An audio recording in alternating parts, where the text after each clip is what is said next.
Hello, Guardians. Welcome back to Tower Casuals, the Destiny podcast. I am one of your hosts, Corey Derrigan. Alongside me, as always, is the Vow of the Disciple Slayer, the Mayor of the Deepstone Crypt, the Vault Dwelling, the Jotun Toten, my favorite co-host on the Citadel, and the man, the myth, the legend, Josh Finney.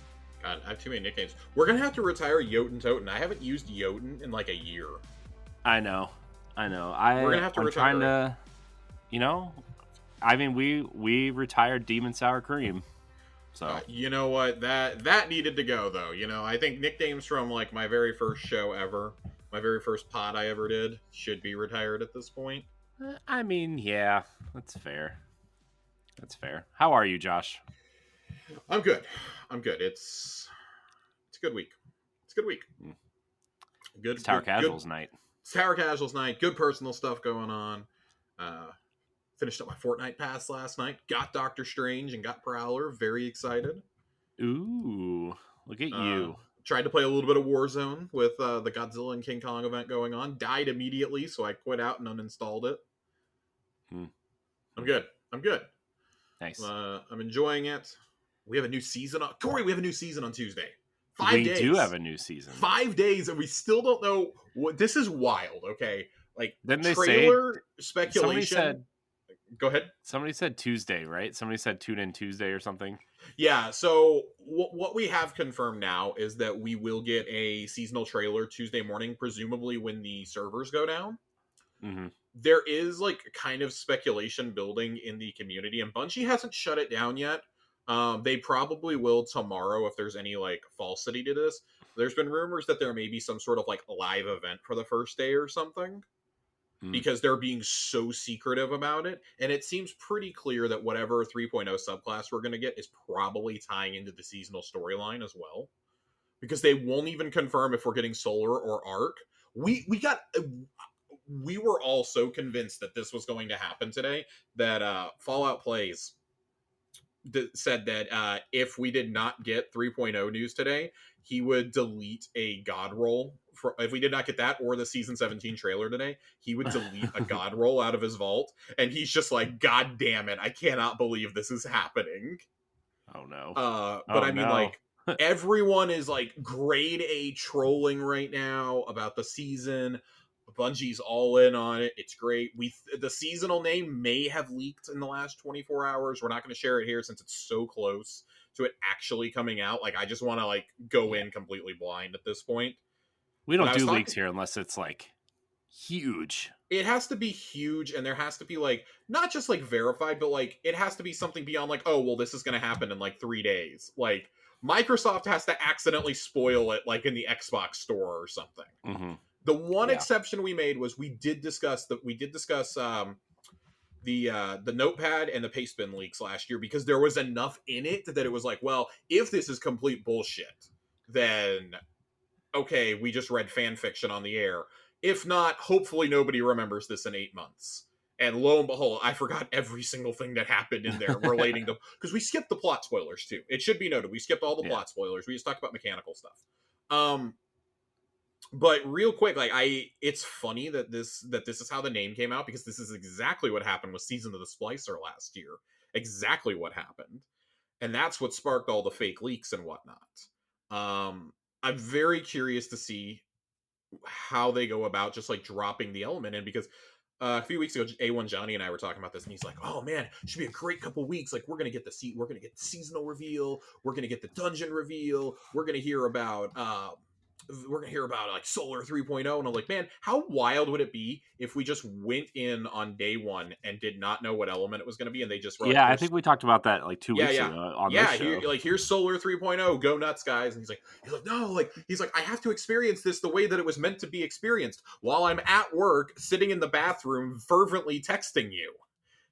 He's like, that's how we have to. She's like, that's how I have to process this information. How dare you expect me to do it in the confines of the game? Yeah.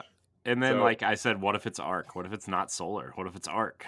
I would laugh so hard. The joke has become now, what if it's updates to Stasis and Void? And it's like they're not actually ready to give us Solar or Arc.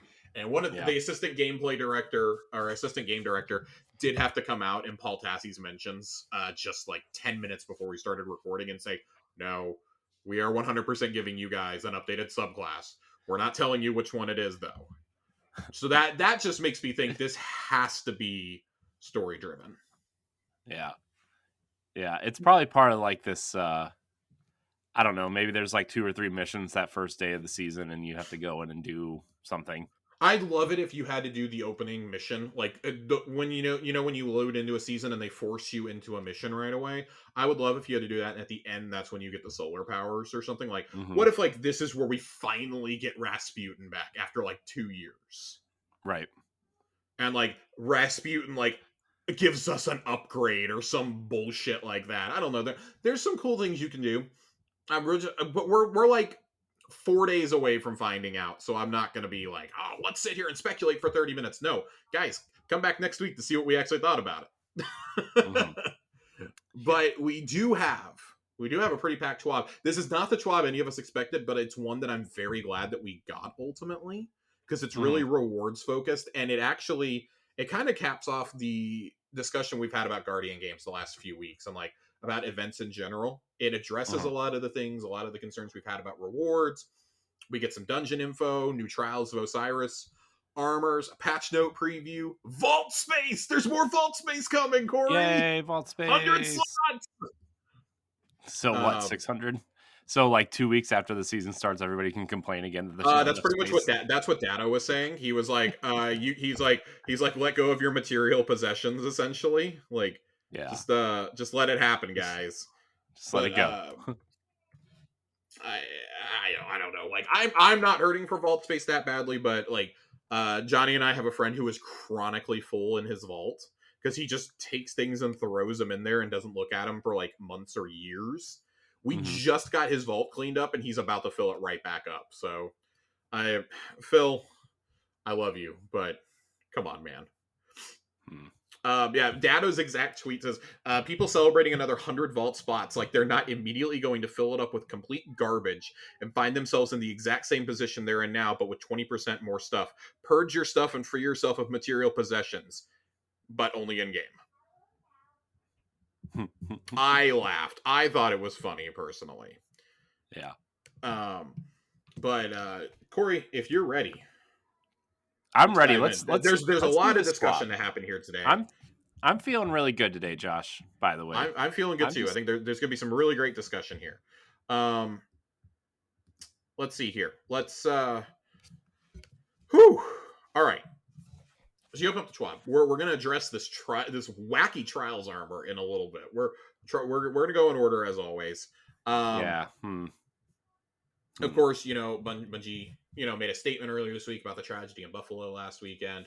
And because it was a minority community that was hit, like a specific black community that was hit, and Hmm. the shooter posted a whole racist diatribe. I don't like using the word manifesto. It's a diatribe on 4chan, and live streamed all what he was doing. Um, Bungie did make a statement about it, and used it as an opportunity, talk about their inclusivity clubs again, and about their Black Lives Matter initiative. They started back when we started the show, actually, summer 2020. Um, just kind of reminding people that it's there, and that they are going to donate all the profits from the pin that they sell for their Black Lives Matter inclusivity pin to the Southern Poverty Law Center for at least a year.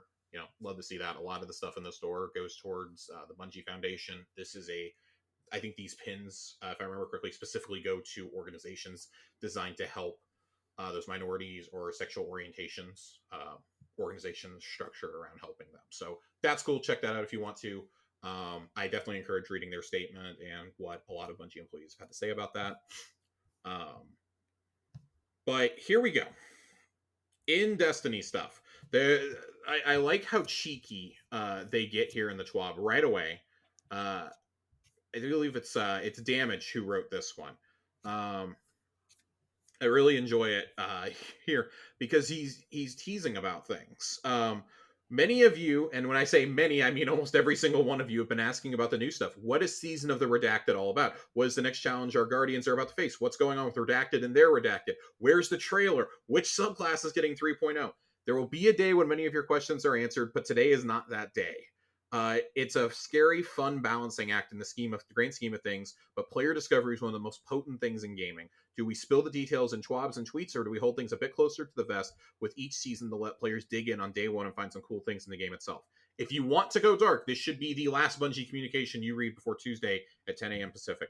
If you'd like to get a quick taste before launch, tune in a bit earlier Tuesday morning and keep an eye out for a countdown for our next trailer. So probably around like 8, 9 o'clock in the morning Central Time is when the trailer will post, if going by their past releases. Usually, I think it's around like 7 a.m. Pacific is when they typically post them. So, pretty excited to see that. They took this in a completely different direction than anyone thought, though. Like, they spend the entire time talking about Solstice, which is like 2 months away. Yeah. But I'm actually kind of glad they did, because, as you guys know, the last couple weeks, I've really had a bone to pick with Guardian games. And it's been a recurring theme for the entire run I don't of know. the I show. didn't get that from you at all last week, Josh. No, not at all. I certainly didn't decide I was going to put Guardian games down permanently and not pick it back up for the rest of the season. Um, I liked these events, but they've all felt really samey for a while. And after how Festival of the Lost was changed up last year, everything else kind of pales in comparison now. And I was really wondering what they were going to do with Solstice, because Solstice in particular feels really bad. Guardian games like felt bad, but the strike scoring I think was a notable improvement. It's just I'm so jaded from the last couple of years, and also like it's the end of a season. I'm ready for fresh content. I just went, you know what? I'm going back to Fortnite. I played, a week of this. I got some great rolls on title. Turned in all my Iron Banner tokens. Turned in 2,000 tokens, guys. 2,000 tokens last week. All by yourself? All by myself. All by myself, Corey. No help. I pounded some muscle milk and some power bars during it, though. Nice. So let's dive right into events. Over the past year, the team's been working hard on giving many of these seasonal events a makeover. This effort began with Festival of the Lost, which featured twists like Monsters versus Dinos Community Poll and Glint's Ghost Stories.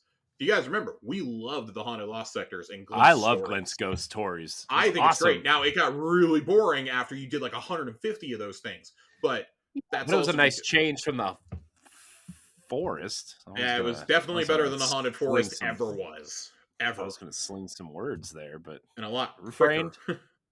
Refrained. I'm proud of you. Proud of you. Goal is that every event provides joy and discovery for new and veteran players, and the enthusiastic reaction to Festival of the Lost reaffirmed our plans to keep evolving our events to keep them fresh and fun. Not every event will get a big update this year. We wanted to share a high-level look at our plans for the upcoming Solstice event. Solstice, just Solstice. That's right. We dropped the of heroes from the name, and we're going with Solstice. Do you think that? You think there's a story reason for that, or you think they're just dropping it? I think they're just dropping it. It made sense when that was like the final thing of the year, and it was tied to a Moments of Triumph. Right. I think it's a little silly to have it in the middle of the summer, though, and celebrate what you've done the past year. And Moments of Triumph are going to come around in like 4 months, by the way.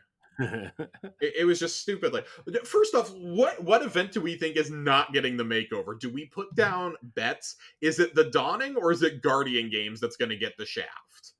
Because Festival of the Lost got updated last year, so I can't imagine they're going to do too much differently this year with it. Yeah. They technically can say they updated Guardian Games this year. I mean, I think they're moving Guardian Games in a direction that people want to enjoy, at least. Not necessarily they do. I will say I've seen people at least engaging with it this time. The last 2 times it's just been like the butt of jokes, but like the strike scoring, which is something that should be in every Vanguard strike, by the way. It would get me to play like 1,000 more Vanguard strikes if I was earning stuff passively during it. Right. With how long those strikes can be sometimes. I just I wish know. And like I like the wacky abilities too. It's made Nightfalls way more fun. Yeah. You know what I miss? What do you miss? I should have brought it up. I should have brought it up on the quality of life thing question last week. Mm-hmm. But like, remember in Destiny 1 when you went to like dead orbit and you turn like you had that passive kind of like a passive progression. Yeah. Yeah, that's what I miss. I miss factions in general. Yeah, faction. Um, God, faction I progression. logged into Destiny 1 maybe like a month and a half ago. It was after Witch Queen, and I was like, man, Hmm. about the only thing I think I still miss from this game, that like systems wise, that I wish they would bring over is the factions. Because I was wearing Hmm. my exotic class item, I Hmm. had my allegiance to Dead Orbit, and like you could change your Hmm. allegiance at any time, and you only change it like once per week or something. But Hmm. you can earn all the different rewards they have there. You can earn the armors, you can earn all the weapons. You can only buy the weapons if you're pledged to that faction. Hmm. And I miss all that. Like, I get that there's a story reason of why these factions do not exist in the city anymore, and I'm thankful for that. But Well, give us something new, like get maybe yeah, give us Vanguard. something new. Yeah, Maybe do one for each of the things you can do. Like Shax, you can pledge your allegiance to Shax if you're a Crucible player, or yeah. do those. Why not? Nobody is pledging to be a Dredgen. Not a single person. Are you sure? I mean, Would that get you to there's play some Gambit? weirdos out there who will, but Would that get you to play Gambit? no, fuck no. I would have to Nothing's like getting Josh to get play Gambit at this Drifter's point. armor in order to get me to log in and play Gambit at this point. Hmm. It's oh god, dude, it's so bad. They have a projection of Drifter's face that was a rank up reward this season in Gambit, and I was like, oh, Yeah. that's not too bad. You have to get like through 2/3 of a reset. I'm halfway, and I just cannot bring myself to go play any Gambit this week, even with it being double XP. I just can't do it. I can't do it. I'm done. I will log in and play like my final comp matches I need to finish out my seasonal challenges, and that's it. That's all I'm doing this week. Um, but let's continue. Let's continue here real quick. So, opinion: is it Dawning or is it Guardian Games that's going to be given the finger this year in terms of refreshing? I I think think it it's. has to be Guardian Games. I mean, yeah. Well, not. Well, I don't know. I think people think the cookie thing is funny. The cookie thing is funny, but we need something. We need a little more there. Yeah. Like you need a little bit more. And that's me personally. Like the cookie thing has been fun, but we've been doing it for like no joke 5 years now. I think they need to do something different to start getting people engaged because of the expansion coming out like pretty much 6 weeks afterwards, right? Yeah, Like I feel like okay, we're gonna start getting these people engaged back in the game. Maybe there's a story reason, maybe there's some story things happening, maybe we freshen up the yeah. dawning, maybe we get some Solstice is cool gonna fall armor. like really weird if they keep the expansions in February, which we have no indication that they won't do. February Yeah. March timeframe. It falls in the middle of that final season though, and because Hmm. of the final season, if we go okay, each season is roughly 13 weeks long. Hmm. The next season will start at the end of August, and then from Hmm. August you will go into like mid-November, like week before Thanksgiving time frame. That Yeah. means you're gonna have a couple weeks of a storyline. You're gonna have to put it on hold for dawning stuff if you put it on Hmm. hold. Like I don't think you should. I think it should be able to. I think story and a seasonal event should be able to coexist because then I think you get people to play these seasonal events more, right? Hmm. Um, Yeah. but that and Halloween are just so close to each other. Yeah. And I get like you want to celebrate both, and I think that they've done those both very well at various points in Destiny's history. The masks are always fun for Halloween. Yeah. I love those. The fact that light level is no longer enabled in Iron Banner means I'm running Hmm. around in a Halloween mask this year, guys. I'm gonna run around with the Aldrin O face mask. I'm running around with That's my what you're gonna see kill Cryptarch. you in Rift next season. I'm running around with my Aldrin with Cryptarch. Mountaintop and Recluse. That's what you're getting. Oh God. I'm concerned. Are you okay, Josh? I'm concerned. No, I have bones to pick with a few people. So sorry everybody on Destiny, you're gonna get the brunt of my anger.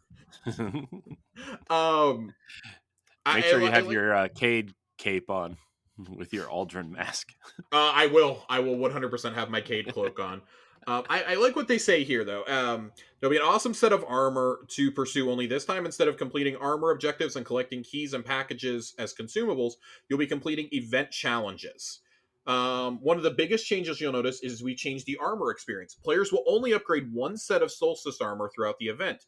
You can get multiple instances of a helmet, for example. Upgrading armor will allow you to reroll its stats, and the stat potential of the armor will be shared across these drops. Another new feature coming is in the EAZ called Bonfire Bash, let's reflect on how weird that sounds for a second. Where Guardians will be building and stoking what can only be described as paracausal bonfires, while the enemies of Summer Fun, including Taken, Cabal, Hive, and Fallen, will be attempting to crash the party and extinguish the fire. In your mission to guard the flames from wave after wave of incoming enemies, we've made it easier to traverse the EAZ, adding floating islands and removing building barriers for maximum maneuverability. And they'll share more details on that as we get closer. So I don't think we need to dive into that too much right now. Kind of want to wait and see what they actually say about that, because the armor sounds a little complicated on paper, just from that like brief paragraph. So kind of want to wait to go into details on that later on in the summer, probably around Bungie Days when we'll get those details. This event's supposed to start on the 19th of July, I believe. Here's the change I'm excited for. Event cards. This is kind of more in line with what I've been asking for a while from these events. Give us free shit. It's that simple. You want us to play your event, give out free shit. Stop putting everything in Eververse. Yeah. With the Solstice event, we've introduced a new feature called the event card. Much the same way that seasonal challenges introduced an easy to understand and find list of goals you can complete in a season, the event card does the same for annual events. When Solstice begins, you will gain access to the event card, which includes new points of interest to explore, including event challenges, unique event rewards, and event seals and titles. Very excited about that last one. And I think anybody who, like, this is like your main game and you want to do nothing but play Destiny, cool. There you go. You've got more stuff to do now. Every event card will be free to all players and can be accessed by interacting with Summer Grandma in the tower or the quests tab right next to seasonal challenges. Event cards and their associated challenges and rewards can be accessed for the entire event before disappearing once the corresponding event ends. And this image kind of reminds me of the quest book that we had in Destiny 1. Mm-hmm. It's very reminiscent of that, which, unpopular opinion, I still think we should go back to that for, like, main quest, for exotic quests and things like that, so we can see all the steps clearly explained out. But I like the seasonal I like the seasonal challenges menu. I'm okay with that. Yeah. Just make it load a little bit quicker. Yeah. Event challenges. They're objectives that players can complete to earn rewards. Certain event challenges will award you with familiar items such as event shaders, emblems, or other gear, and they'll also grant event tickets. Every event challenge will be available for players to complete right when the event starts, so you won't need to wait until the next week for additional challenges to become available. They can be completed in any order and any point while an event is active. Good. That's one of the biggest complaints about the seasonal challenges that I have, is that you are time gated on those. I get time gating the story progression, but I don't understand why certain other things are either time gated or don't count if you do them before the week they're active. I think it's especially with things like Gambit, where, like, we'd rather just get it all done at the beginning of a season, frankly, rather than having to stock up until the very end. I mean, like, they introduced a new Gambit challenge in week 10. Like, I'm not going to go do that. Yeah. But if you had given me all season to work on that, I would have gotten it done. It's irresponsible. It's irresponsible. That's all we're going to say. Event seals and titles. I think this may be my favorite update. I like free shit, but I really like being able to earn a title, and I really like getting my seal pins, Corey. I like spending an ungodly amount on these ridiculous things. We know. We know. We know about your obsession with the pins, Josh. I mean, Corey, I brought my gold Guardian Games Hunter medal with me this week, so... Nice. I found it when I was going through a small box of stuff next to my desk, and I was like, oh, wow, this is where all my seal pins are, because they all come in the clamshell boxes. Yeah. So they've just been, like, hanging out in that little box, because I don't have a board that I like to put them on yet. So they're all just, like, hanging out in there. I'm like, oof. They should give you. They should, like, sell one on the Bungie store, like a shield, like a Bungie shield. I just think it's ugly. Oh, okay. And there's definitely not enough room for all my seal pins on there. So, in addition to challenges, we're going to introduce event seals and titles. There are two types. There are individual event seals and a new multi-event seal. So, like both of those right away, starting with the Solstice this year, each Destiny event will come with a seal that players can complete, as well as guild. Completing these event seals is as simple as completing all event challenges on its event card. Finishing every event challenge will automatically earn you seal progress and unlock the title for that seal. Gilding event seals will require completing additional triumphs that will only become available once the standard seal has been completed. Gilding lasts until the event begins again the following year. Cool, so you get to keep the gold all year long. Progress on individual event seals can be tracked directly in the event card by hovering over the card on the left-hand side of the screen or viewing from the triumphs page.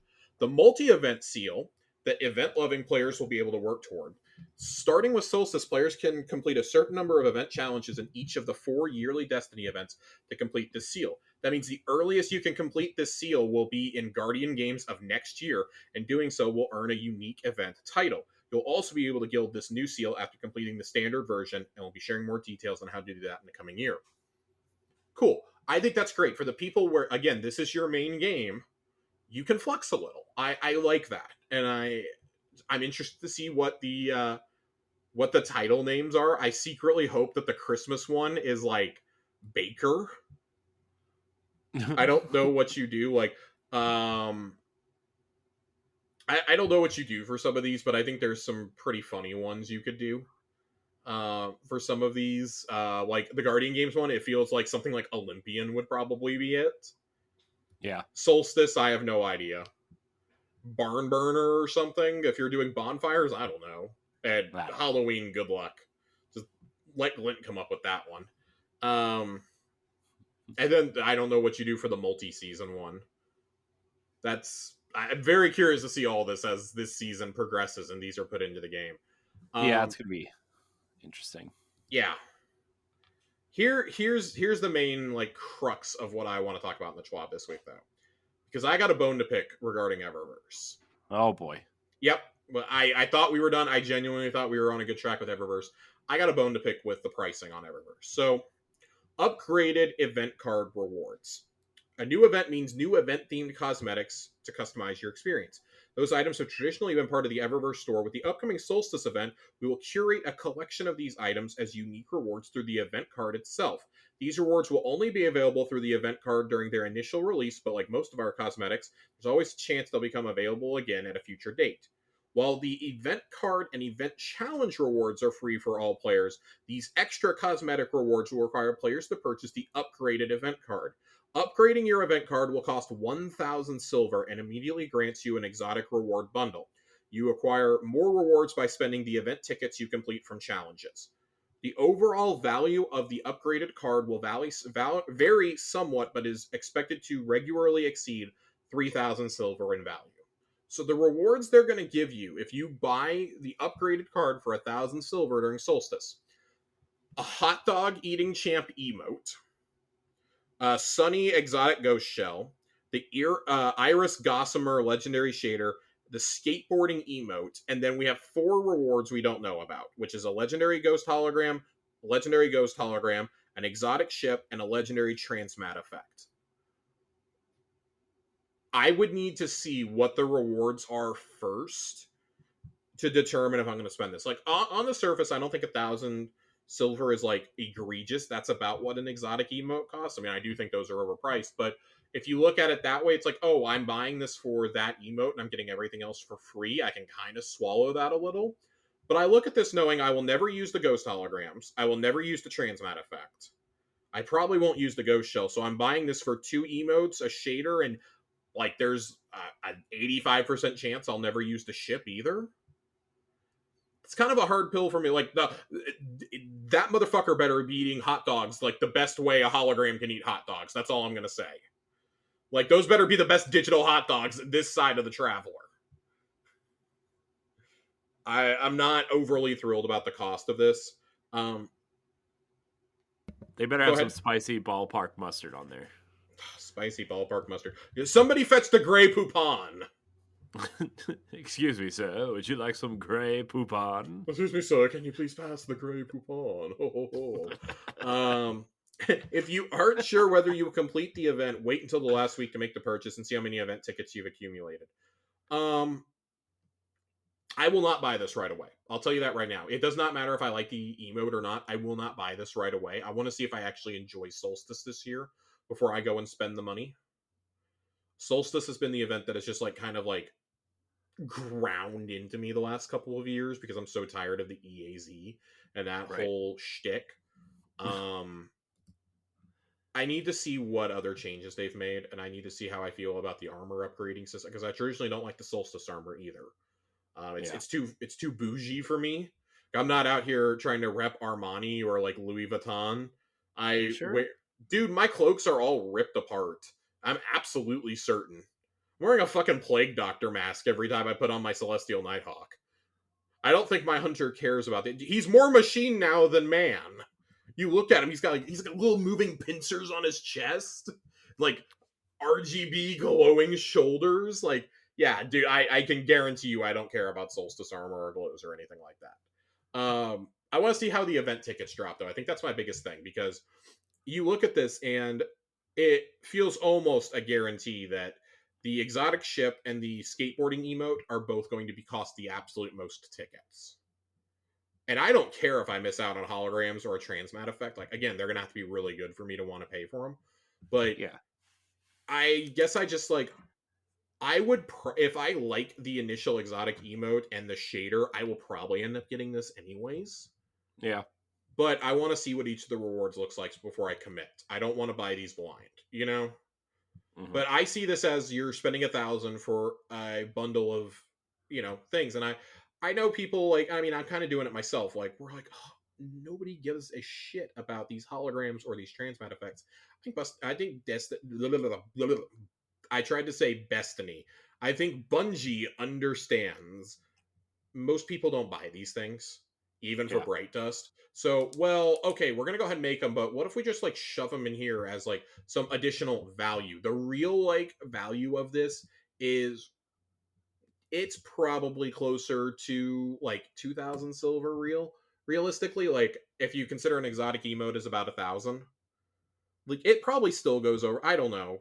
I would have to look at the exact silver amounts for like holograms and transmat effects, but like maybe you could write off like 500 of this or something. And shaders are the shader is the one thing that kind of pisses me off here. I think that's where most of us are going to cave, is if it's a really cool shader. Yeah. Which, if I'm Bungie, there's no way I wouldn't make it an awesome shader, because people care about their fashion game. Do you care enough to spend $10 for a shader, though? Is the real question. And my answer is probably yes. Yeah. I really hate that I just said that, but I think that we're gonna talk about this when we're gonna circle back to Eververse when we get to the dungeon. But this kind of just underscores how I feel like players are being slightly nickeled and dimed right now. After today, Yeah. I'm honestly shocked there is not more outcry over this and over the dungeon pricing right now. I'm frankly blown away at how this community overreacts to everything. This is something that I think is actually like genuinely important for us to discuss as a community, and everyone's just kind of like, okay, fine. Like, probably accepting, well, it's a hot dog emote, I'm probably gonna buy it. Like, that's the worst part about this, is we were probably all gonna line up to buy this emote, so we're gonna get a whole bunch of stuff we don't care along with it. Cool. Okay. I'm spending $10 for a hot dog emote, a skateboard emote, and a shader. I'm talking myself into it, and I don't like it. But I think it's players who don't buy the season passes up front that are really getting screwed here. Because then you're Yeah. asking somebody who's just circled back. Maybe they just bought standard Witch Queen. And yeah, screw it. We're gonna talk dungeon right now. We're gonna skip patch notes. We're gonna go straight to dungeon. Because Dungeon. we're just gonna keep going into this. So we're gonna skip the rewards. We're gonna talk about the pricing here. Okay. The bet, and we covered this last August. Last August, I really went in on this because I was pissed off about it. And this has Yeah. reawakened me being pissed off about it 9 months later still. Because I had forgotten about this. But I went back through our episodes. We definitely covered this at late August, early September. Mm-hmm. The best way to get this dungeon, as well as the one coming in Season 19, is to have the Digital Deluxe Edition of the Witch Queen. If you have that, you're good to go. If you want to experience an entire year of Destiny 2 content and haven't purchased the Deluxe Edition, starting Tuesday, it's going to be on sale for 25% off. Great. Awesome. It's been out for a whole season. It should be on sale by now. It 100% should be. And you have a season that you will not get because there's not retroactive season passes in this game. Right. Fine. Here's the problem I want to circle, okay? Because you may have already noticed, so you have to own the digital deluxe version. You can't just buy the season and get access to the dungeon. Yeah. If you just want the dungeons, totally fine. You can pick them up both as part of the dungeon key in the Eververse store for 2,000 silver. 2,000 silver. Okay? So we just talked about how, well, two emotes and a shader for $10 doesn't sound bad when we think about the Eververse pricing. Are you really prepared to tell me that you think a dungeon, which I've said repeatedly, that I think the dungeons and the raids they are the best content that Destiny has to offer? If you're not doing those, you are not getting your money's worth in this game. Right. You are absolutely not getting your money's worth. You are really going to tell me that a dungeon is worth the same amount of money as two emotes and a shader? Is it just the one dungeon or is it both dungeons? No, it's both. It's both for 2,000 silver, but that would mean that they value each one as a $10 add-on. Yeah. That blows my mind. So you are now asking people who did not cough up $80 to $100. I spent $100 because I got it with the 30th anniversary bundles. Typically so about did $80. So did I. You are asking people to spend $80. And I see where they're going with this. They are trying to get you to pay upfront for this. They are letting you know now, we want you to pay upfront for this. Like, if you get burned once, you're probably not going to get burned again. Oh, I got to buy it all at once. They want that money upfront. And it really is a better value. I hate to sound like a shill. You are actually saving money in the long run. I mean, you are. You're getting a season for free, and now it looks like you're getting a dungeon for free, right? Because Yeah, like it's so $80. that $80 that you spend when you pre-buy an expansion now gets you the expansion, which is $40. It gets you all 4 seasons, which are $10 a piece normally. So basically, the dungeons are being just thrown in, is how I'm seeing this. Yeah. But I think we need to see it from the lens of people who have just gotten back into this game, or who, like, I have a friend who buys the seasons a la carte. And I hope to God, I have not talked to him yet, and I'm really afraid to log into the game and play with him later this week. Because if he has to buy an individual dungeon key because he loves the end game, I will never hear the end of it. He will complain about this from now until he will probably still be complaining about it when we're on the milkshake cloud in heaven. Okay? He will still be complaining about it. He will tell St. Peter at the pearly gates about how much he hated that. Okay? He will demand to know where Luke Smith is staying up here. That's how bad this is going to be. Like, this will follow us to the afterlife. And I love him dearly, but I definitely have to side with him on this. This is a guy who, from his perspective, he's buying the expansion for $40. He's buying each individual season, so that's $80. Yeah. And now you want him to spend another $20. And then on top of that, you want to get all the cool rewards from these events. There's going to be a $10 event card for each event now. That very quickly adds up. If you want the full Destiny experience and you are buying it all a la carte, you'll be spending $140 a year. Bare minimum. That is absolutely without it's absolutely without anything else. Like, that's not including anything else you buy from Eververse, any other silver purchases. This to me looks really, really, really, really, really bad long term for people who are not super into the ecosystem like us, who are not super plugged in. I mean, I get what they want. Like, I get that they want you to pay for it up front, right? Yep. Like, I get that, but they're trying to force you toward that. I know, but some people can't spend $100. No, and that's what I'm circling back to. I really hate that. Like, I understand that, you've hired all these extra people. You have a dedicated team that is just building dungeons and raids now, or they're building raids, but you have a team that just does dungeons now.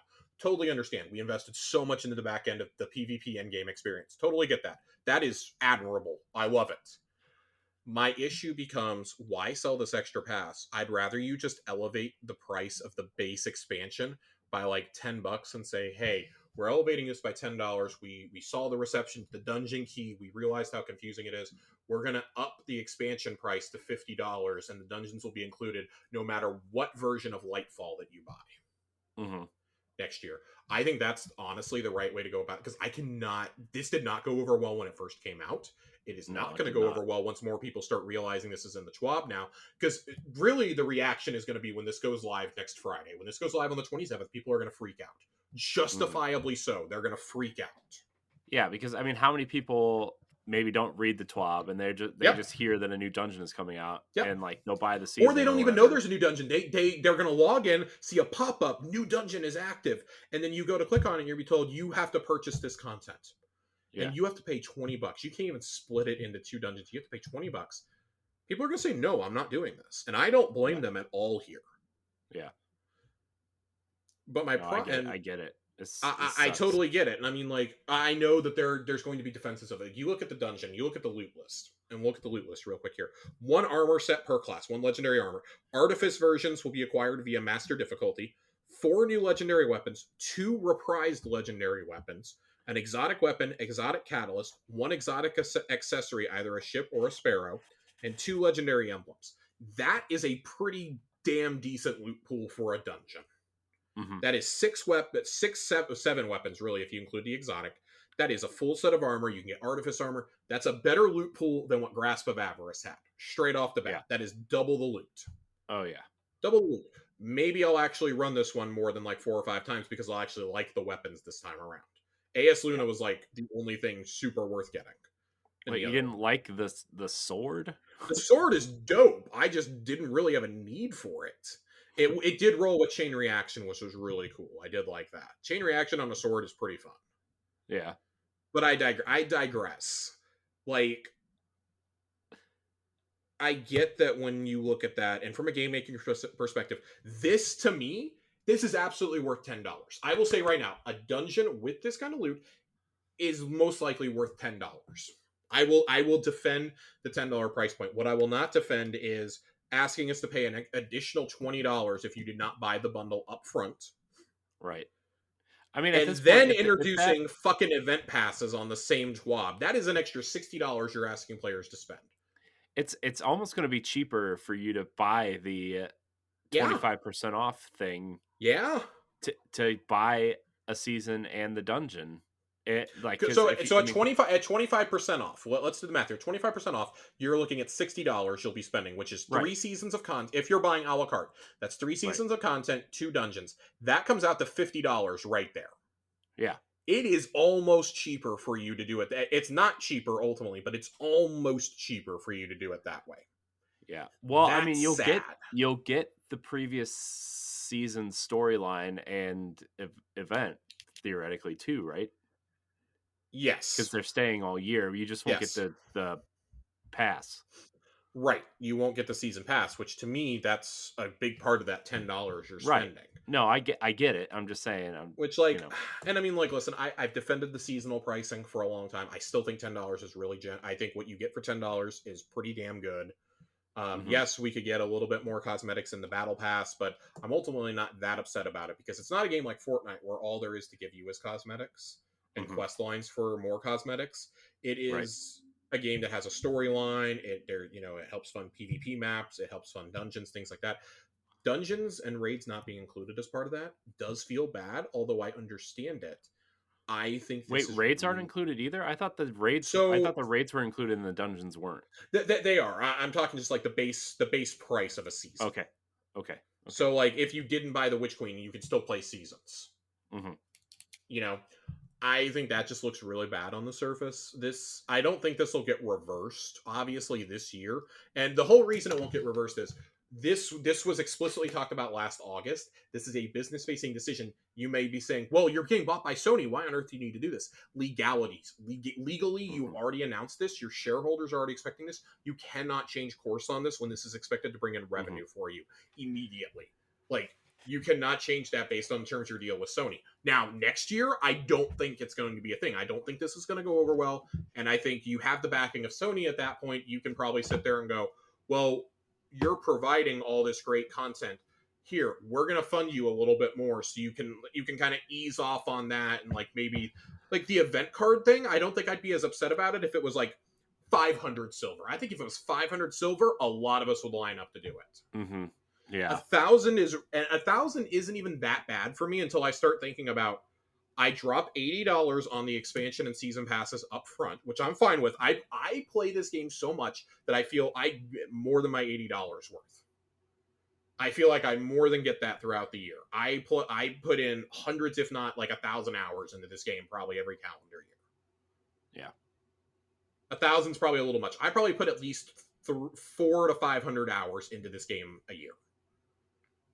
And that's like minimum. That's what I'm putting in. Okay. Because I'm doing raids, I'm doing dungeons, I'm doing a ton of PvP. I'm doing all the seasonal storylines. I like the title chase. Like I get in and just hang out with my friends.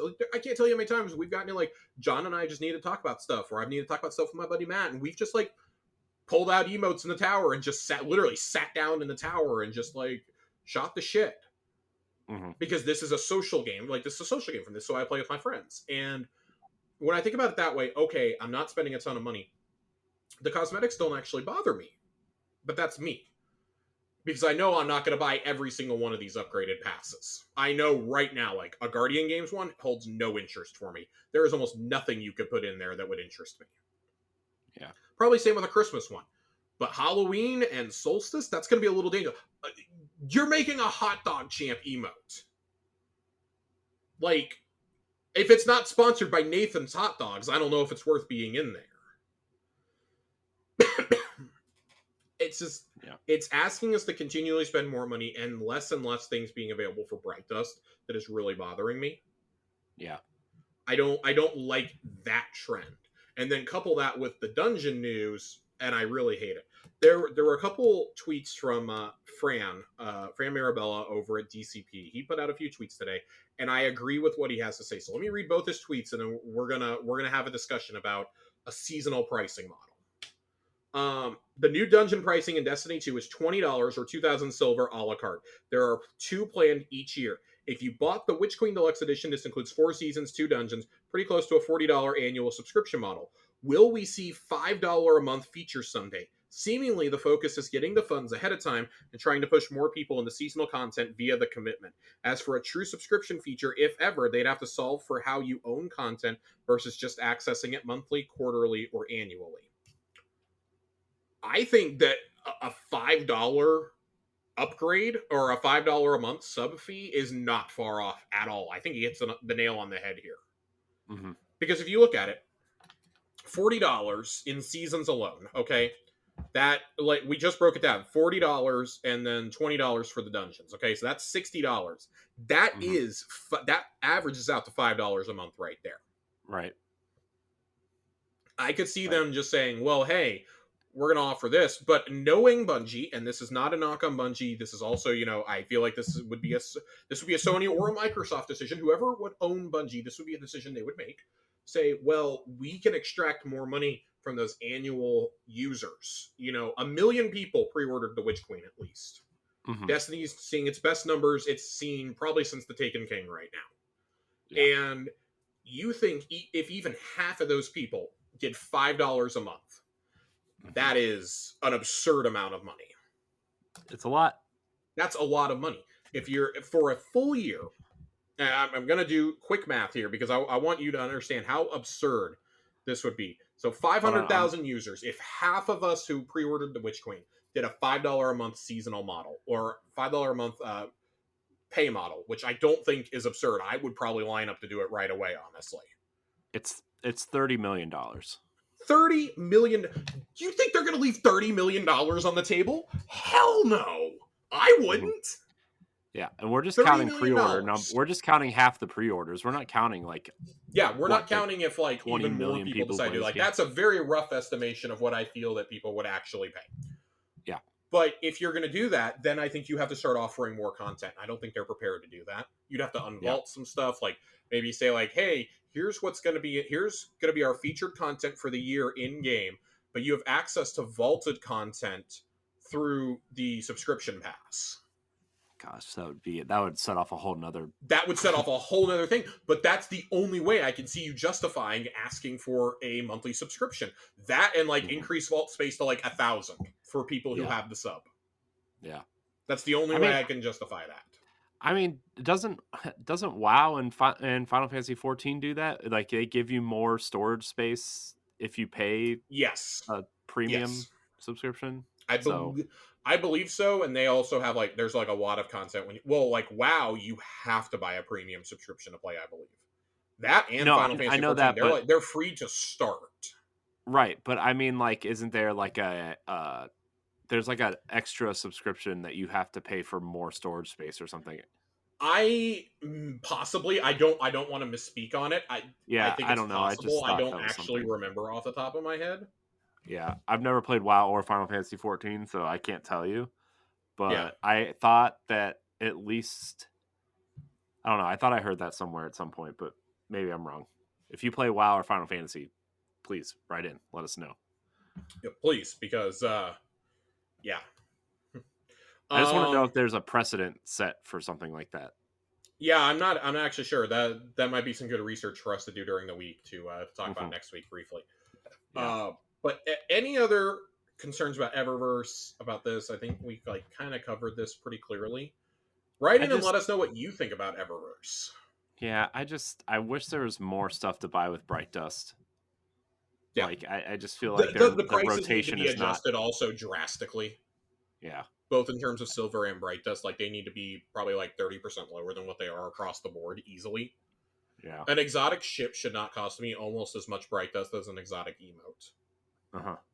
Nor should said emotes cost me. Well, like those emotes, fine. I'm cool with those costing like 3,000 bright dust. A ship should not cost me 2,800 though. Yeah. That's ridiculous. Or like almost $10 in real money. That's silly. Now you go look at things like ESO and Final Fantasy 14. You're like, oh wow, like mounts can easily cost you 40, $50 in those games. Hmm. So then I'm like less offended, I guess. Yeah. But I don't know. Corey, Yeah. let's roll in the patch note preview. Let's do it. Patch note preview.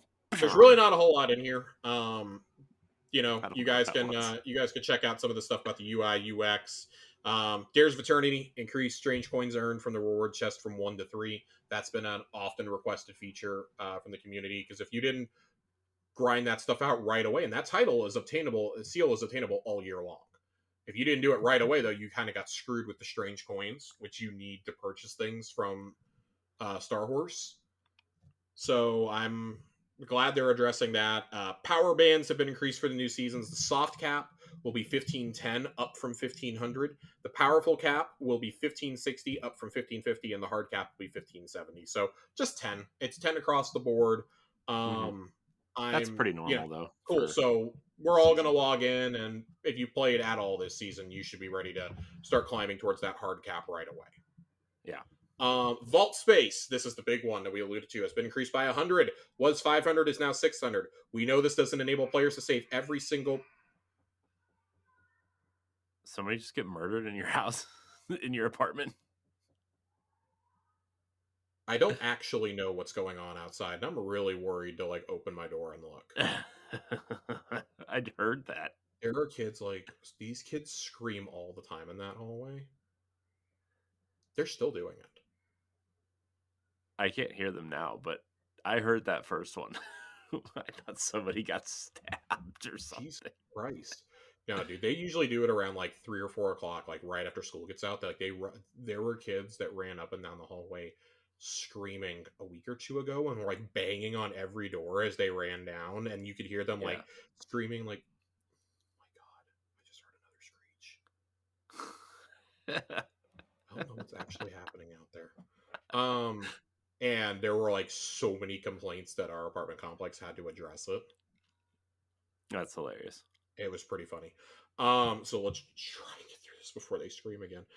We know this doesn't enable players to save every single piece of loot in the game. The team was able to pull some strings and get a little more space for your vaults as they continue to investigate future solutions.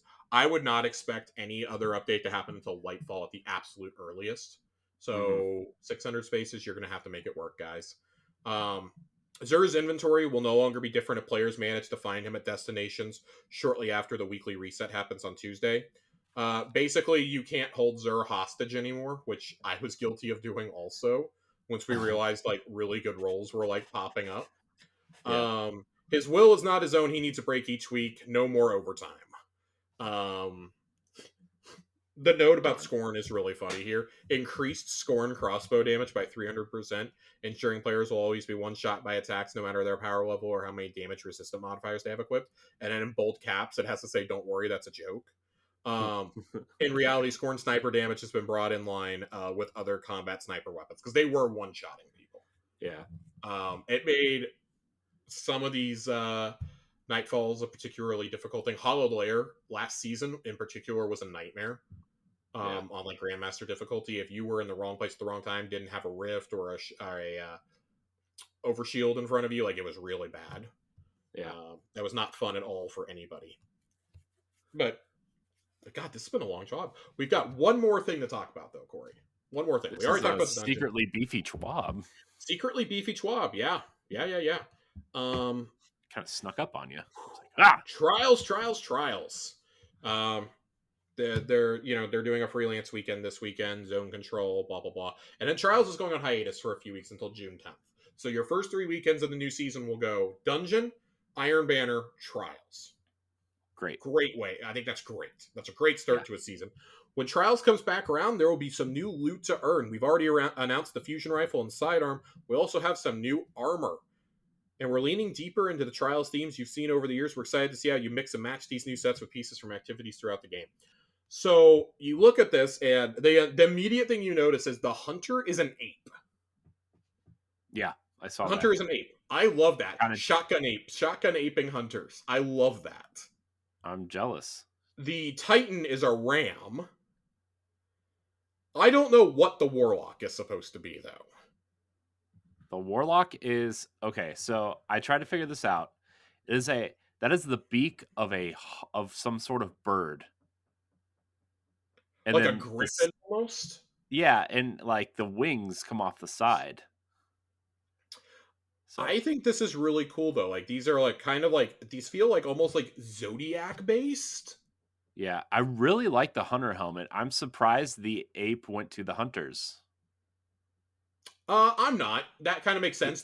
Apes jump around and swing around a lot. That actually makes a lot of sense to me. Whereas like Titans, like they run through everything. They have the shield bash, so like you're like the front line, so the ram goes charging in. Yeah, I And feel like Warlocks, it makes sense to be like some kind of winged creature. yeah, I guess I feel like the war like to me it would have made more sense if the warlock set went to the hunter. Like you just move over one space to the right, and then the ape would go to the titan because apes are You big. just want the ape helmet for yourself. I think it's cool. First of all, that is the coolest armor set out of these three. Do you see that hunter? That hunter cloak has a tail, Corey. I see it. I think it's cool. It's a I still tail. I still think the titan got screwed again. I think that I actually like all three sets. I do agree. Like I think the Titan set is pretty weak, but I do like that you guys get some smaller shoulders, and I actually really like the Titan helmet. I think the helmet and the legs in particular are really cool. Even I the bath towel doesn't look bad. I want to see this in a 3D space. Yeah. I'm excited to see what the actual rendered models look like when they're in game. But like Mhm. mixing and matching that with the current set, I think this could be really awesome. Mm-hmm. I Um, just want to see it. I just want to I see it like in the 3D. Warlock set enough that I would genuinely probably try to earn this set on my Warlock. What I Yeah. don't like about this is, guys, we've talked about this before. Bungie, right here, guys. Joe, Justin, I know you guys listen to this show each and every week. You tune in. You're a Tower Casual. I get it. Please, for the love of all that is holy, for the love of the Traveler, please stop announcing you're going to take things out of the game 4 days before the season ends. This is something you should have warned us about when we got the playlist weapons a few weeks ago. Or like 5 weeks ago, because I'm sorry, there are people who are newer to this game or who are too timid to go play in Trials, and right now, Trials is a whole bunch of tryhards on the last weekend of a season. I That's not personally have all true. my armor, and I do agree the armor is easier to earn than ever before. But you can't just announce that. If you're going to do this, you need to at least decide, well, hey, cool. We're going to let you turn in your Trials Ingrams the Saint for past Trials armor then. But it's only going to be given to you as universal ornaments. You can just purchase the ornament straight up from it. God, that'd be so cool. That is the only way I can think to do that, because now you've had 3 sets of Trials armor, and like every other kind of armor still drops in the game. Or it's sold Yeah. at Xur or something. I'm not saying you need to go steal Trials armor at Xur, although that would be a short-term solution. I'm saying let me turn in my Trials. Why can't Saint sell it for Yeah, like that's what I'm saying. Like, let me turn in my Trials Ingrams. Let me decide I want to just like I want to go to like special offers or something and say, boom, I want to get this. But like the game, again, I'm armchair game developing. I'm sure this is way harder than I'm describing it. But if it registers that I have this as a universal ornament already, boom, I can't get it anymore. I've already unlocked it on my character. Like I have I have the whole second set of Trials armor and almost the entire first set. I am missing the Hunter chest piece from year 1, and it's really making me mad. Let me get that stuff again.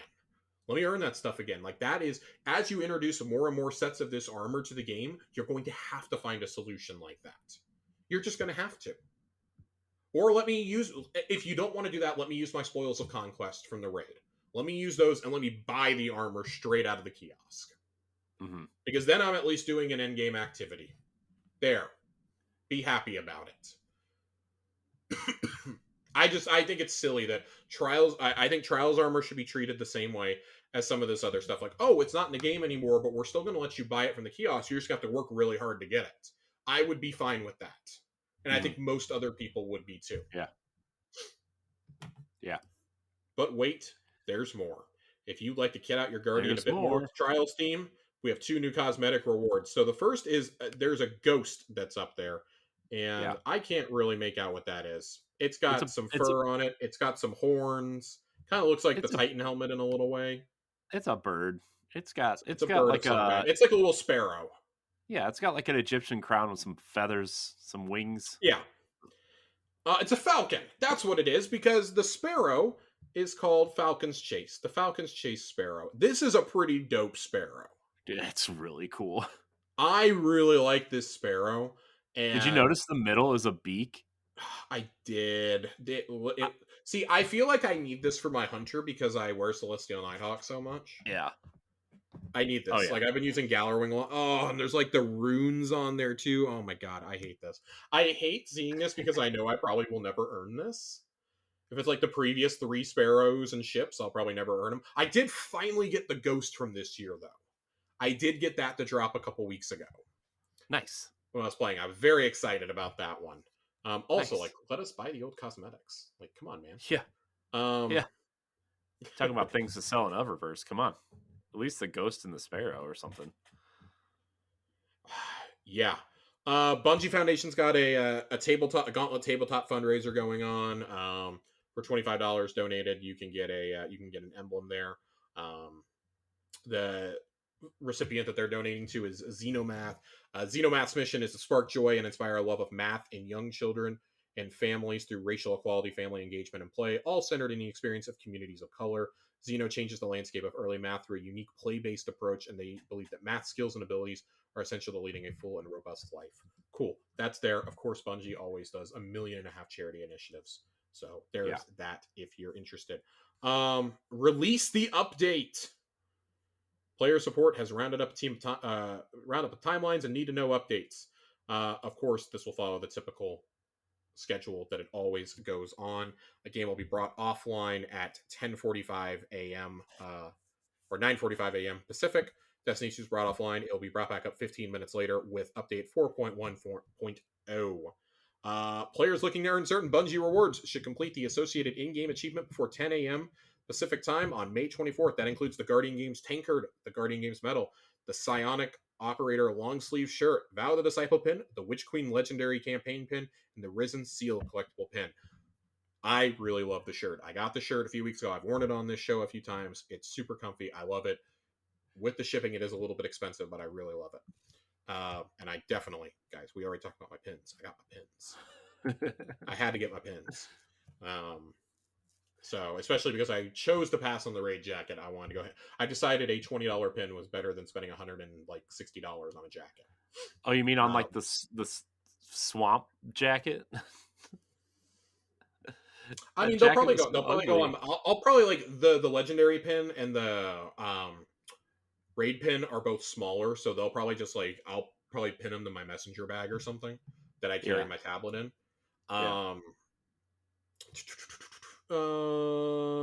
Let's see here.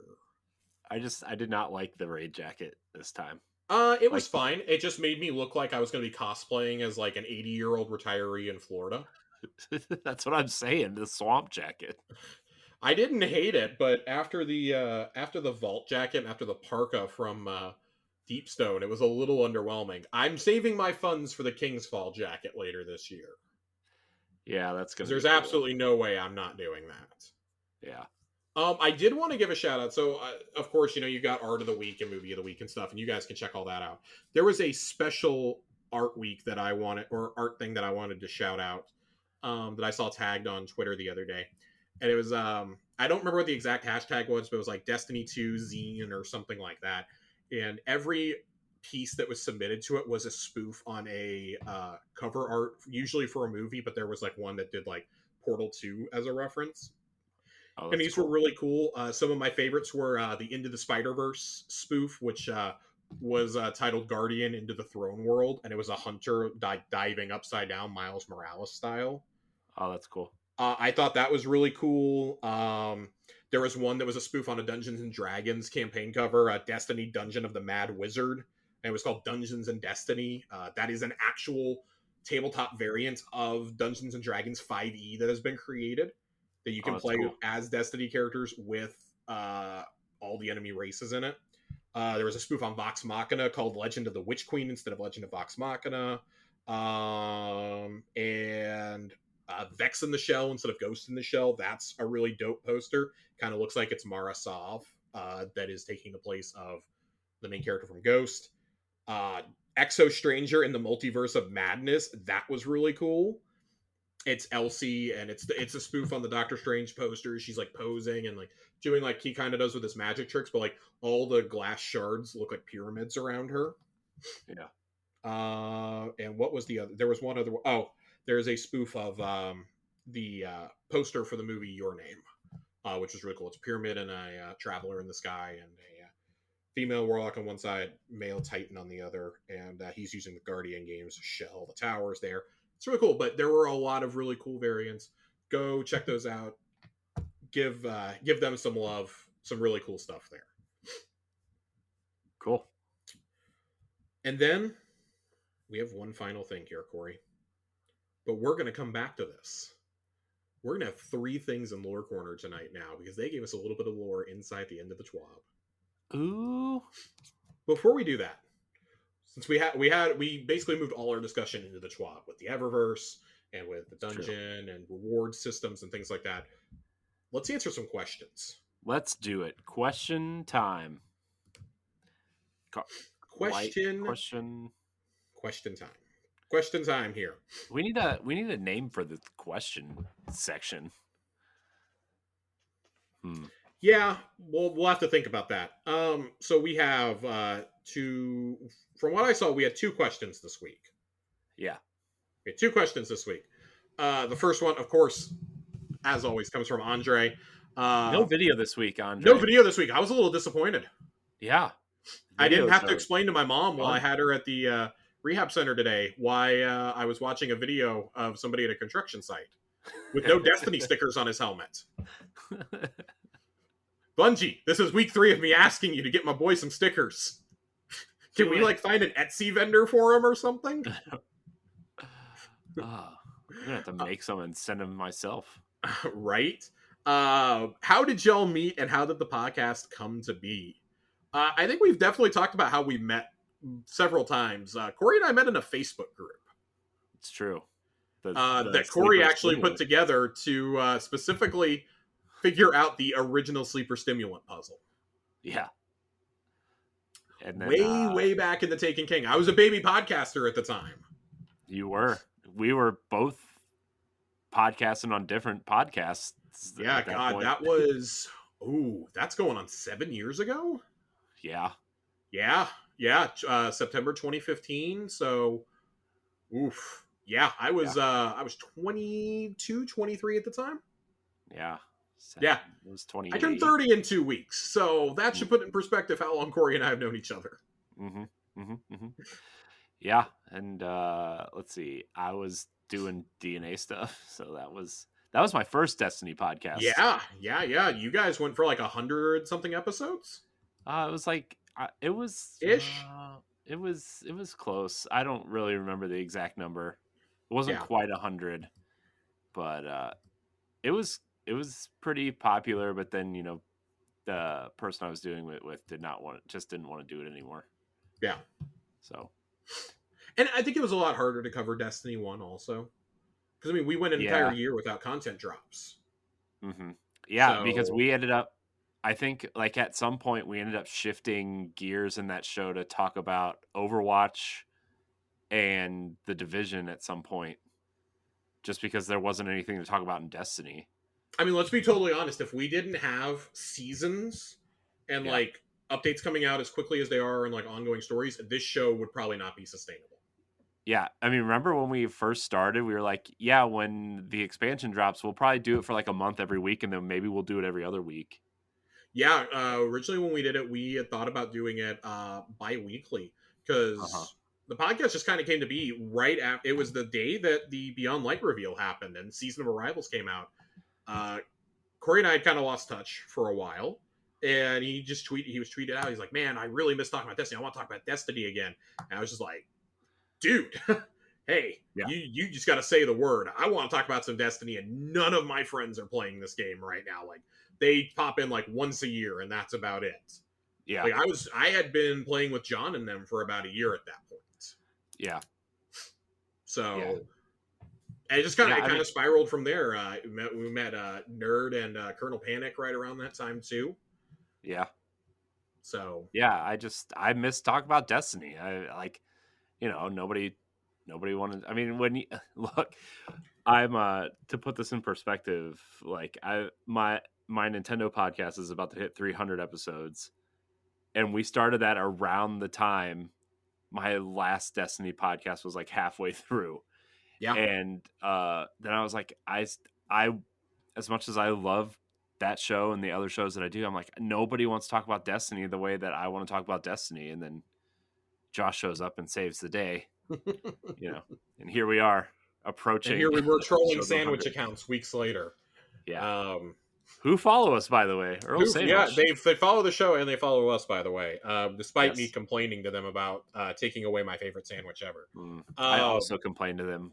I'm gonna ask them when I go in you November. should, you I'm should. gonna be like, I hey, want answers. I'm gonna be like, hey, what's the deal with the Hawaiian barbecue? Don't Where's it make me at? call 60 Minutes. I'll do it. I will call Dateline NBC. I'll get Stone Phillips's ass out here. I'll do it. Oh God. Um, but no, it was just when we started this in 2020, we were 3 months into being locked down. I was in particular in a pretty bad spot, pretty dark spot mentally. Um, my girlfriend is a nurse. I've detailed that a lot on the show, and Mhm. that was not a great time for us. I think we were. I mean, Mentally, I know it's way harder for her, but I yeah. mean, like, I think we were both kind of in that spot too, where like I think a lot of us I were. didn't, Yeah. but like it was scarier for me because I worked at a job where I had to be Yeah, with people. you were still at the car dealership. Yeah, Yeah, and yeah. I couldn't work from home, and they weren't like there was no option. I had to be with people.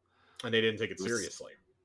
well, that's a different story Whole altogether. different story. But yeah, Uh, I don't think it's an exaggeration. Like I've said it a few times. Like this show really like helped keep me grounded uh-huh. when we started it, and it was something that was like helping me mentally and stuff. And then I mean, because when we first started it, there was no lore corner when we first started.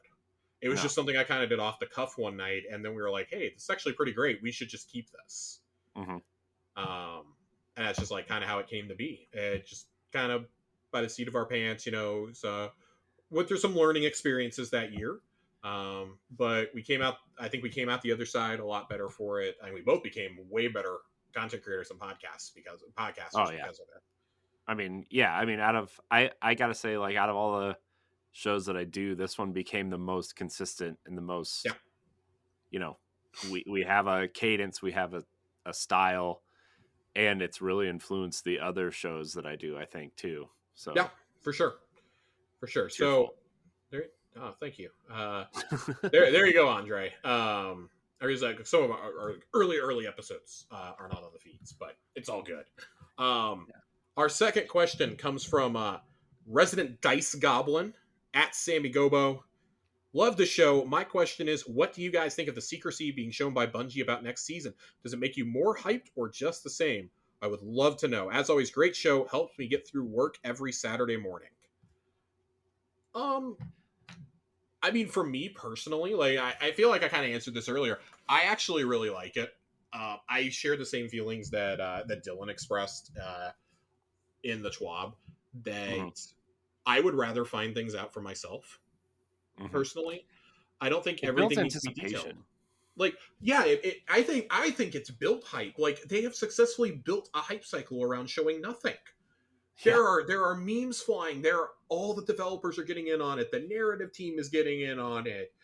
Griffin is trolling us all through the social accounts. The Gandalf beam. A trailer is never early nor is it later. It arrives precisely when it means to. And I really think they're going to go going forward. I would be highly surprised if they ever give us a seasonal reveal a week or two ahead of time ever again. Yeah. I think they've gotten to the point where they know like the regulars are anticipating it so much that we're ready to go. We're ready for more content. Clearly, it's probably a pretty big story beat that's going to be shown right away. So I don't even know if I'll watch the trailer before logging in. To be honest, I may log in and watch the trailer that evening. Who am I kidding? I'm going to watch it the second it premieres. Right. But Corey, what do you think? Do you think it's driving anticipation? Do you think that this is, or does Bungie need to show us something, anything? I mean, I think as like gamers in general, we just want to know like what's the next thing, I think we're too especially impatient as a community yeah. sometimes. Oh yeah. No, As a gaming impatience is community, I mean, definitely like you see some of the discourse going on around the Xbox Bethesda showcase is happening in about 3 weeks. And mm-hmm. we see the discourse around that and how it turned super toxic after the delay of Starfield and Redfall to first half 2023. And just like, well, they have to show us something. We have to see something now. Like, oh, I have no faith. Like, the sky is falling. Like, guys, I play an ongoing game that's launching a season in 3 days, and I don't know what's going to happen. Like, I don't even know what element I'm getting changed. I can't pre-plan loadouts. I can't get exotics ready to go. Nothing. So I really hope it's solar, because all I have good rolls on for exotic armors remaining with elemental affinity is Shards of Galanor and Celestial Nighthawk. So either way, we're fully committing here to Gunslinger. Wow. Yeah. I don't know. I mean, I'm excited for the new season. I'm more excited for like what story they're going to start driving forward. You know, like I want to see Valus Forge head the Iron Banner. I want to see what that armor looks like. So I honestly can't believe that when I first saw this, I was like, "Oh, that's gonna be cool Iron Banner armor," and then I scrolled down, like, "Oh, that's not the Iron Banner armor." Oops. That's what I thought it was at first. I thought it was the Iron Banner armor. I'm like, man, this is like, I like wanted something Cabal related, but it's the Trials armor, so it's okay. It's the Trials armor. It's okay. It's awesome. There's a monkey tail on the cape. I like it. I think that the hype cycle they've done for this particular season has been pretty good, though. Like, I like knowing what my pursuit weapons are going to be ahead of time. I like that we know the Trials weapons. We've seen the Trials armor.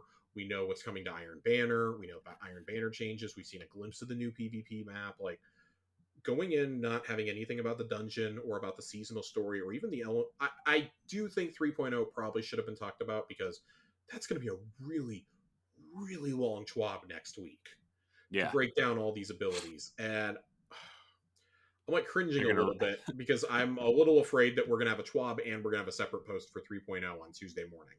Yeah, I definitely think there's going to be something. It's going to be a beverage night next week. I'm going to have to bring beverages with me. But I'm really, really excited to see what happens. I think this is the perfect thing. I want to go in not knowing anything about the storyline. Like, and you have to remember, like, typically a storyline, they have like an ending event at the end of the season. But I think they're going to probably shift in the model of that they did this season. Have a shorter, more compact seasonal storyline, but it's like heavy every single week. Boom, boom, boom, boom, boom, boom, boom. And then we'll give you like chunks of lore throughout the season after that to really elaborate and build on the events, rather than saving everything up for this end of the season event. And it's gonna overlap with Solstice. It's gonna overlap with Guardian games. Like, how weird would it be to try and go do the, like, find out that Crow accidentally murdered a Scion while you're trying to collect gold medals out there? Like, that's not good. I don't like that at all. Or like trying to do the exorcism while you're baking cookies. Like, there are things that do not work like this. I think that's probably what you're going to shift more towards. Like, I would say that probably guarantees an event that will end the final season to lead into the expansions.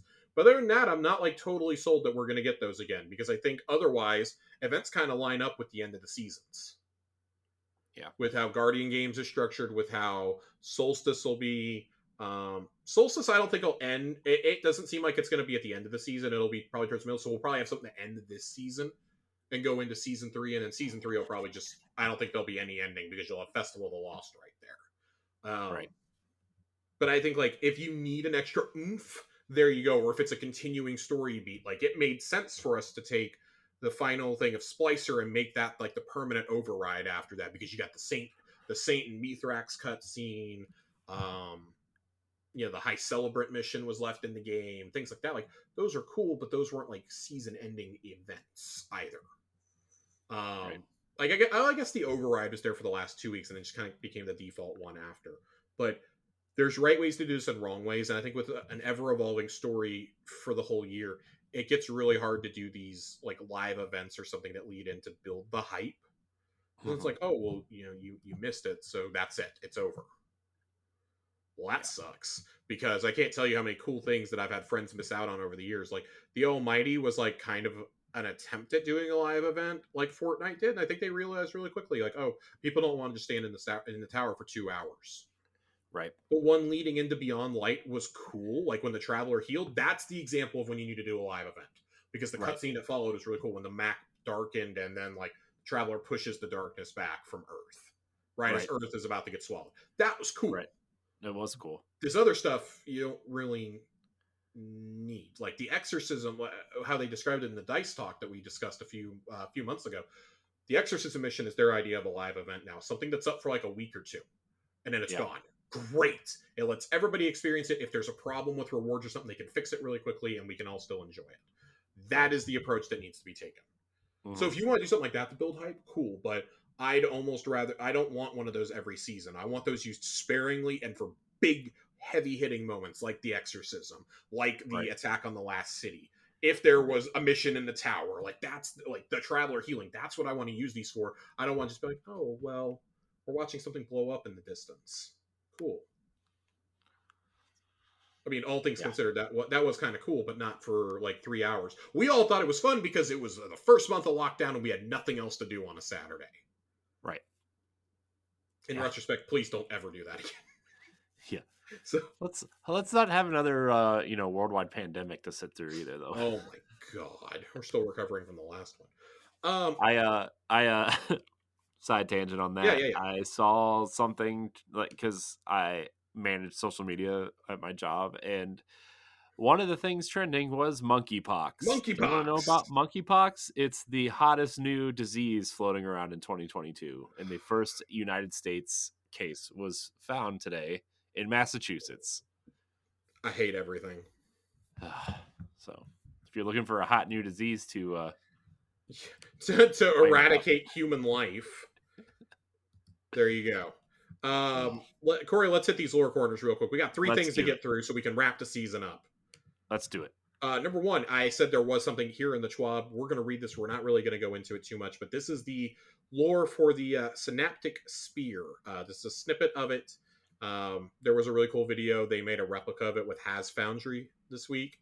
It's really cool. Go check that out. But Guardian, my scions toiled to affix the ruins of Gaul's light-suppressing device to a weapon frame. A war axe would be too heavy for weak human arms. A maul lacked the resonance to pierce the psionic sphere. Finally, I held the Synaptic Spear in my hands, untested. I frowned. It was meant to be wielded by a light bearer in the Mindscape, where their power would change it into a gleaming beacon. Even Savathun would shield her eyes from its glare, they told me. I listened to their claims before taking the weapon for myself. They raised their voices in protest, but I silenced them with a look. On the far shores of Sorrow's Harbor, I waded into the hordes of ravening hive. Though through the dull metals of this spear would not speak to me, I still made it sing. I may not have the light, but I have strength. Empress Keitel. This reinforces that I think we're getting a spear of some kind for Hunter 3.0. For Arc 3.0 for Hunters. Mm-hmm. It's just, it lines up. We already wield a spear. Just let me throw it. Yeah. Just let me throw it. Because the Synaptic Spear is awesome. That's too cool of a mechanic to waste. Do Hunters have anything to throw? No. Like besides the knives? No. Not a single thing.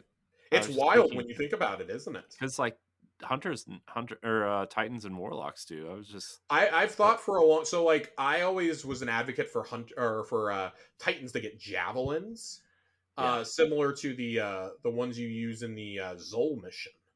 yeah, And I always thought that should have been one of their things for solar, but well, you had little hammers and then you had big hammer. So, well, where mhm, else were you going to put it? And then you give you all the diamond lance now with the yeah, stasis aspects. This just makes sense. Like hunters needed probably the most love of anybody in Arc for yeah, PvE at least, not in PvP, but in PvE we really needed the most help. It was really bad. And I would not be surprised, take away. I think everybody's going to lose something for Arc and Solar because the top and bottom tree variants are pretty similar. You can differentiate those with an aspect. right, Give us this to throw. Give us this to right, throw. Let me have normal Arc staff, and then let me have one that is blocking. And boom, there you go. There's your 3 Arc supers for a hunter. Um, right. but I digress. We will wait until Arc 3.0 to come talk about that more. Let's shift back to let's go to Grand Overture. We never talked about Grand Overture this season. I'm trying to Let's hit do things it. that I think may be relevant here in the future. So let's keep Sorrow's Harbor in mind. Okay. Grand Overture. It's not over until the vast red artificial intelligence sings. So Ooh, you're the new guy. Anna Bray cracked half a smile. Can't be worse than the last scions that Red and I dealt with. She impatiently taps her heel on her workshop bench as the scion hurriedly checks linkages and nodes on the neural coupling device around her head. Words and images skip across Anna's mind like stones. Remain calm. Even though you are defenseless, I do not possess a starship. A sound resembling laughter follows. Funny, Anna chuckled impatiently. Okay, I've been setting this up for months. Are you done with the safety checks? Jinju flies by Anna and runs a scan over the engram. Be nice. A digital timepiece trains towards zero while the scion inundates her mind with questions. My light, splicer tech, brain tubes. Yeah, I got it, Anna says. Plug my brain into red already and let's do this. Her voice quickens with excitement. The scion finishes linking cables to a splicer tech receptacle housing Rasputin's engram and gives Anna an awkward thumb pointing up. The scion forms an interlocking image in her mind, a tangle of wires. Slowly, her perspective sifts through them and stops at a radiant center. She hears the words, forgotten vestige made remembered. That's the plan, Piston. Anna exclaims, drop me in. I can already hear the Tchaikovsky. She stares at the ticking timer. 3, 2, 1. Anna blinks. She stands in a vast thicket of thorn and rot. A warm radiates from deep within the thicket. Anna blinks. She presses through the bramble as barbs draw blood. Her sense of self wavers. She finds her grip on a searing hot spike, shifting her senses red like an adrenaline rush. Anna blinks. She kneels at the spike and rips it from the ground. A Valkyrie javelin is in her grasp. Anna blinks. The thorn vines around her recoil and wither in the heat. She feels something within the javelin, faint and weak, but alive. We gotta be heading towards a Rasputin season.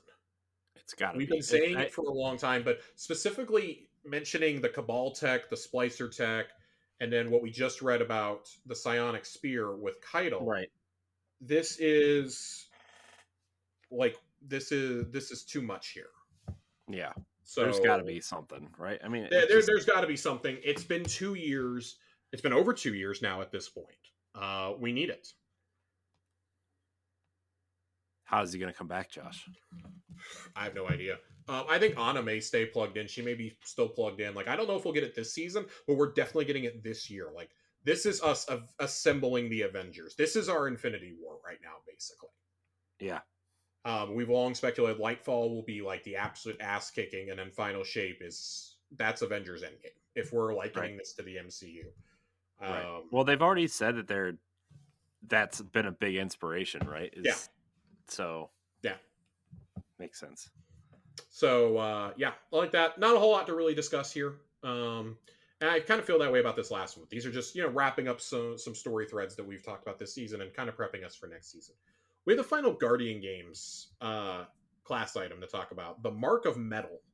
We finally got to the Titan one. Your reputation precedes you like the rumble of a lumbering beast. Prakesh sauntered into the bar wearing Fellwinter's helm and a War Beast leather coat. See, we're definitely getting War Beast stuff for Iron Banner. You He think? wanted these guardians to know that he meant business. Tolnik, his gigantic bodyguard, eyed the crowd warily. They approached a fire team of hulking titans whose seats were crammed next to the bar top, obviously blocking the way to the bathroom. Their hands clenched into meaty fists as the pair neared.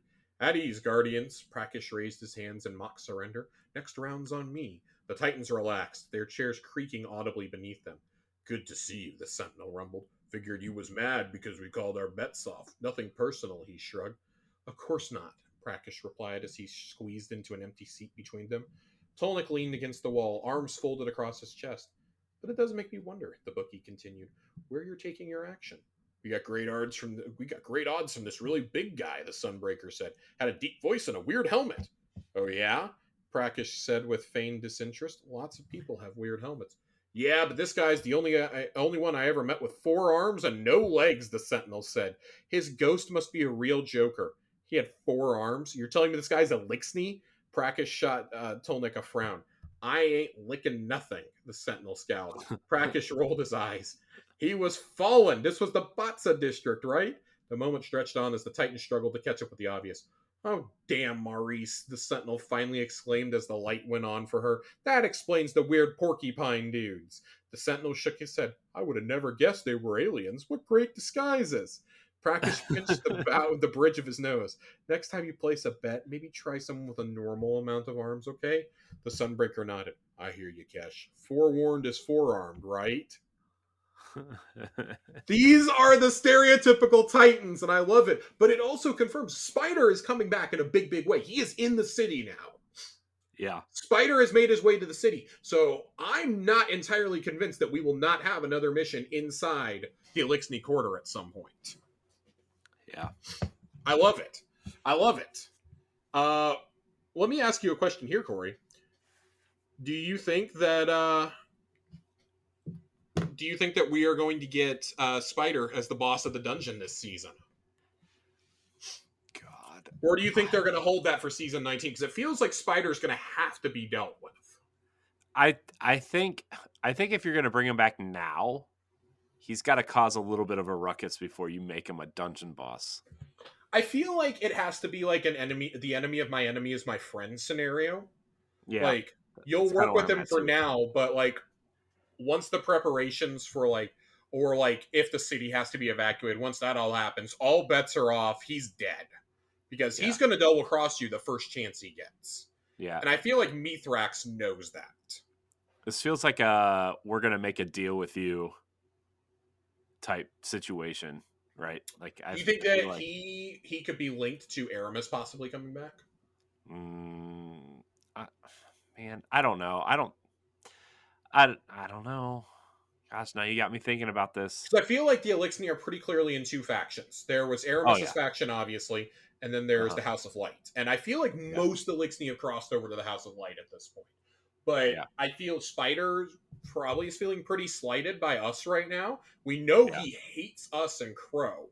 And that feels like if the seasons are ultimately telling Crow's story, right, then that would be the next logical step. We know we're due for an update with Mithrax. We just had the Cabal season. It would make sense to advance Mithrax's story next. But I'd really like to have some Rasputin sprinkled in there. Like, I think all 3 of these kind of paint a picture of where we're probably going in the next season. Like, Spider's back, but we can't kill him. I have a feeling that somebody like Drifter is going to be like, whoa, let's not kill each other. We haven't had him in the seasonal narrative in a couple years either. You know, hey, I need your help with something. And, well, he hired me. You know, we always forget that, Spider hired Drifter to get somebody to go clean out the Prison of Elders in that strike. Right. So I think there's a lot of moving pieces, and we know, like, from the Collector's Edition lore, that they're still very interested in Varix. Varix still has a part to play in this story. Europa still has a part to play in this story. Like, everything's coming in. That's why I'm okay with not knowing anything going into this season. Yeah, I mean, we still haven't really explored the Deepstone Crypt either. You know? So, I don't know. There's a lot of questions brewing in a lot of places that we seemingly have explored, but really haven't. Because we've talked about that before too, where the Deep Stone Crypt is, you know, the raid does not take place in the Deep Stone Crypt, even though it's called Deep Stone Crypt. So Yeah, I mean, I think that would probably. I mean, we talk all arms, no legs. That would be a pretty reasonable place, I think, for us to take down Spider eventually. Would be you at the think Deepstone Crypt. you think Spider wants to know what's down there? Oh, 100%. This is a guy who brokers in technology and in services. He Yeah, absolutely wants to be down there. I'm just wondering if like there's something down in the deep, like you explore the Deep Stone Crypt, and maybe that's where you fight Spider at some point. Maybe he's got Braytech legs now. I would love to see him get the exo legs. Yeah, Be what Tanix was trying to become essentially. yeah, and then Um, like he'll have 4 arms, but then he'll have 4 legs too. Then he'll be really a spider. that would be wild, and I would be totally here for it. Yeah, That would be one of the most terrifying bosses I think we've ever fight. ugh, that'd be cool though. Be cool. It would be Give it to cool, me. but I will not give it to you. Um, I think that's gonna do it though. On Season of the Risen, Yeah, I think man, that's I gonna feel do it. I like mean, I know we normally try to have a discussion about the season towards the end, but we've gone really long this episode. It was a beefy schwab that I was not expecting. yeah. Um, I mean, maybe like maybe in a couple weeks Yeah, we'll I, have I that feel like discussion. we've kind of gotten our thoughts out there though at this Hmm. point. We've gotten a lot better about structuring them like as things happen or like and since the storyline ended so early, we were able to like do that months ago. Right. Um I'm curious to see what happens. I do like that the dungeon's not launching on Tuesday morning though, so I don't have to Yeah. immediately rush into it. The power level Right. is 1550, so it's still gonna be a challenge no matter what. Right. I look forward to this dungeon though. I'm very excited. I just Master Vox Obscura has really made me leery of Master difficulties for a while. Yeah. Not really jazzed about it. I suspect the Master version will be 1600 light. Yeah. Since currently I think Grasp of Avarice is 1580 or I think it's 1590. 1580. 1580. Okay, I so think. 1590 will probably be what the Master is. Yeah. Um, I just don't give me like 30 champions in it. That's my only request.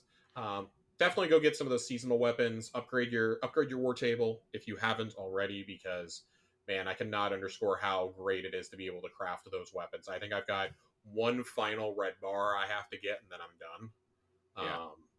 I've got to buy one more sniper rifle. I want it, one more sniper and one more machine gun. So when I buy my one for this week, I'll have one more, which I'll do at the beginning of next week, and I'll be done forever with those stupid red borders that don't like to drop for me. Yeah. Excited to see the new seasonal loot. We haven't seen anything on the seasonal weapons yet. Yeah. Uh, that'll probably be a suite of 6 to 8 weapons. Pretty excited there. Excited to see what else gets brought into the crafting pool. I want to see that expanded. You know, even if it's just adding like the rest of the foundry weapons, that's still a win. Right. You I'm would right. have to suspect the dungeon weapons will be part of it. Yeah. I'm excited to see the seasonal armor and the seasonal ornaments. I'm excited to see the dungeon stuff. Yeah, I'm I excited mean, to see all of the it. dungeon not dropping until Friday makes me think that they really want you to hit that story content first. Yeah. That they want to tie it into the story because we talked about it too. Like the dungeons for a long time have just like kind of been side stories. They've never Hmm. really mattered in the scheme of things, Right. and I want them to start mattering. You Right. know, kind of like Well, I mean, if we you saw the you we saw them take the step with Vow the Disciple this year, right?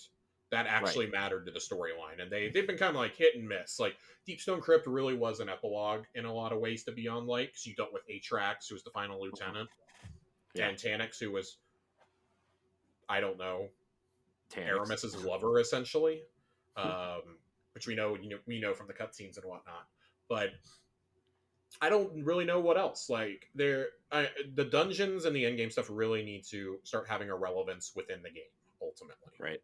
Well, I um, think the only dungeon, the last what Pit of Heresy, I guess, had a little bit to do with Pit of Heresy Shadowkeep. was ultimately like a side story, and like you kind of had to dig for that lore for it to matter. Yeah. Shattered Throne did like Duel and Karu does matter to the cycle, I guess. But I mean, Prophecy really like on the surface doesn't really have any sort of like impact. And I mean, Grasp of Avarice, lol. That was just Well, meant to be like a meme dungeon, essentially. But yeah, I'm excited for this one. I want to see the dungeon armor, the loot. Like, we're about to be inundated with so much stuff. yeah, we are. So let's get ready to grind on Tuesday. Back Dude, to it.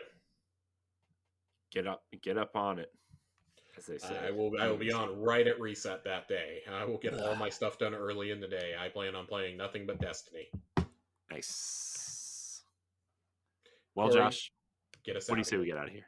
Let's do it. Yeah. I want to thank everybody for listening to this episode of Tower Casuals. If you listen on iTunes or Spotify, please leave us a 5-star rating or review. If you want to head on over to our YouTube channel and just give us that quick subscribe. I know I'm a little behind on the lore videos, but they're up. They're getting up there. They're getting up there.